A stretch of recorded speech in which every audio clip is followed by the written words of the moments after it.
Hello everyone, today in Sangee's Cookery we're going to see a recipe which has been liked by all age groups. It's nothing but the biryani, but there is something special to it. I'm going to add some rusk and paneer. So it's called as the rusk paneer vegetable biryani. This is a very interesting recipe and a tasty recipe. When I actually tasted at my friend's place, I definitely thought I'll have to share it with you all. So let's quickly see how to make it. First, I have soaked the Jeeraga Samba rice or the Jeera rice which is available in the market. I've just added some water and I'm just going to soak it for about 20 minutes. First, let's fry the following ingredients. I'll be adding 2 teaspoons of ghee, and in the ghee I'll be adding 2 bay leaf, saunf, 1 piece of cinnamon stick, 2 to 3 cardamom and 4 to 5 cloves.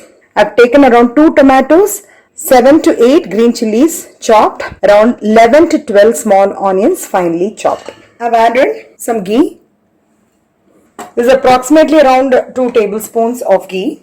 So I'll add in the whole masalas, 2 bay leaf, saunf, cardamom, cinnamon sticks and cloves. I'm adding all the masalas. Now let me add the green chilies. Let it fry for a few minutes. Once the green chilies are fried, I'm adding the finely chopped onions. Let the onions fry. You can add a little bit of salt at this stage so that the onions get cooked faster. Now I'll add in the finely chopped coriander and the pudina leaves. There is no measurement for the coriander and pudina leaves. Approximately I've added around a handful of both. More you add the pudina, the flavor of the biryani comes out very well. Now we'll also add in the finely chopped tomatoes. So let it cook for a few minutes. You can keep the flame in medium. I am just going to grind the following ingredients in the mixie. Some pudina and coriander leaves. I've taken 2 medium-sized onions, big onions cut into pieces. I've taken a handful of small onions, around 9 garlic and small 2 pieces of ginger. Along with these, I'm also going to grind in the whole masalas. 1 teaspoon of saunf, 2 to 3 strands of the jaipatri flower, 1 star anise, few strands of black stone flower, 2 cardamom and 1 cinnamon stick and 2 cloves. Now I'm having the ground paste of the onions, garlic, ginger and the whole masalas. So first I'll add in that masala paste, and in the same mixie I'll be adding the coriander and the pudina and I'll be grinding. I'm also adding the coriander and the pudina which I've ground in the mixie. Now let the masala cook on a low flame until you need to cook this until the raw smell of the onion and garlic completely goes away. Now at this stage I'll be adding some salt, about a teaspoon of chili powder, not adding too much of spice because we've already added the green chilies, and also I'll be adding about 1 spoon of dhania powder. Now let this cook for a few minutes. Now it's been about 2 to 3 minutes and it's cooked nicely. Now I'll be adding the veggies. I've cut finely chopped carrots, beans and some cauliflower. You can add any vegetables of your choice. So I'm also going to add 1.5 teaspoon of fresh curds to the veggies. Make sure that the curd is fresh and it's not very sour. The veggies are approximately, I've taken around 2 carrots and 4 to 5 French beans and a handful of cauliflower. Let the veggies cook in the masala and the curd for about 2 to 3 minutes. So it's been about 3 to 4 minutes. Now we can see that the vegetables are almost 3/4 done. It is not fully cooked. At this stage I'm going to add the soaked rice water which I've soaked. Not the rice, only the water I'll be adding. Now you can see that the water has begun to boil.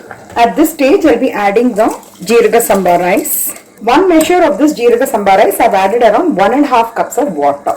Nicely stir the rice and the water and then you can close and cook it for 5 to 10 minutes. After about 5 minutes, I'm seeing that the water quantity is also reduced and the rice is also getting cooked. At this stage, I'm going to squeeze in half a lemon. Let's again cook it for about another 5 minutes. You can see that the water is almost absorbed and there's little bit water left. We can also add a teaspoon of ghee and mix it up. So at this stage, what we will do is we will do a dum cooking. So basically there are different methods of doing dum cooking. What I do, I keep a pan, a dosa pan. So I've kept the biryani pot on top of this pan, and I'm also going to keep one more vessel. I've just added a little bit of water. In this form I usually do a dum cooking, so I've kept the flame in medium and I'll be cooking for about 10 to 15 minutes until the water completely gets absorbed. So it's been about 5 to 10 minutes. Carefully turn the rice and see. You can see that the rice is cooked very well. Wow, you get a very good fragrance, especially when you make your own masalas and add. The fragrance is something really different. So now we have come for the final part of our biryani. 1 to 1.5 tablespoons of ghee. First I'm just going to fry in the rusk pieces. What I've done is I have cut the rusk roughly into some small pieces like this. You can actually break it by hand. This is nothing but the normal tea rusk which you get in the shops. Now once the rusk is fried, I'm just going to transfer another half a teaspoon of ghee and I'm going to add the chopped paneer. Roughly I've used about 150 grams of paneer for this. Just going to add in a pinch of salt in the paneer. And I'm going to add the finely chopped coriander and the pudina leaves. Let's give it a quick mix. Now I'm going to transfer the fried paneer pieces and the pudina leaves into the biryani. Finally, I'm adding a teaspoon of ghee because the spice will be offset only by adding all this ghee because we've added chili powder, green chilies and everything. So give it a nice mix. The fragrance-full vegetable biryani with rusk and paneer pieces added onto it gives you a definitely an added flavor, and this is going to be definitely liked by all in your family. I've added Jeeraga Samba rice because this rice is really having a very good fragrance, and in South most of the families and in hotels we use this Jeeraga Samba rice. In North mostly they use Basmati rice. I'd like everybody to try this yummy recipe and pass on your valuable feedback. And if you like it, please do not forget to like, share and subscribe.